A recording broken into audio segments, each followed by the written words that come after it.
So, another x-ray at ang sabi niya, gusto rin niya pati yung ECG niya. So, sige, tingnan natin. So, another patient ulit ito. So, titingnan natin. So, okay naman yung kanyang buto, yung trachea niya. Although, sobrang gaganda po ng sinasend niyo sa aking x-ray. Ito, sobrang puti naman.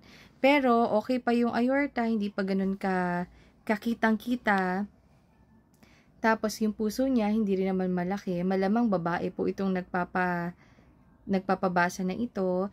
Wala din naman ako ma-appreciate dito na TB.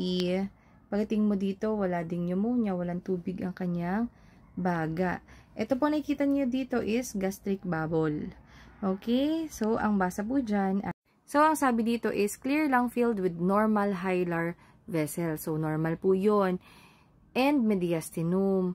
Heart is not enlarged. Hindi malaki ang puso, thoracic cage, diaphragm, and costophrenic sulci are unremarkable. So, walang tubig sa baga, wala din mga fracture, okay din naman yung iba pang buto-buto doon. So, wala namang problema. Kaya ang sabi is normal chest findings. So, definitely, ang tao po na ito ay pwedeng wala po nararamdaman or kung sakaling meron siyang ubo, then baka virus lang po, no?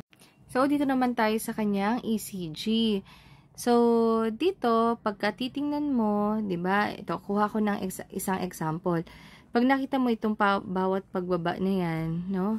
Pag sinukat mo yan, regular. 'Di ba? Sakto, regular. So, ibig sabihin yan, regular po ang tibok ng puso ninyo. Ano ba yan? Ito. Itong nasa baba na yan. Ayan, o. Bawat ganun, tibok ng puso, no? Ayan.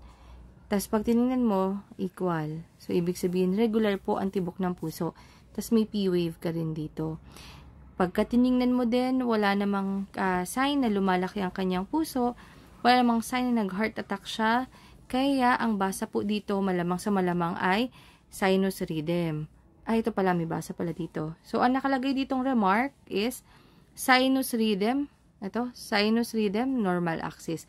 So, kapag po ganyan, wala pong senyales na nag-heart attack kayo or mag-heart attack kayo. Wala din pong nakita na lumalaki ang puso ninyo. So, normal po ang ECG ninyo. So, ang basa po ng inyong x-ray ay normal at ang basa rin po ng inyong ECG ay normal. So, sana po nakatulong at sana po kayo ay nakatulog or makakatulog. So, ingat po at bawal magkasakit.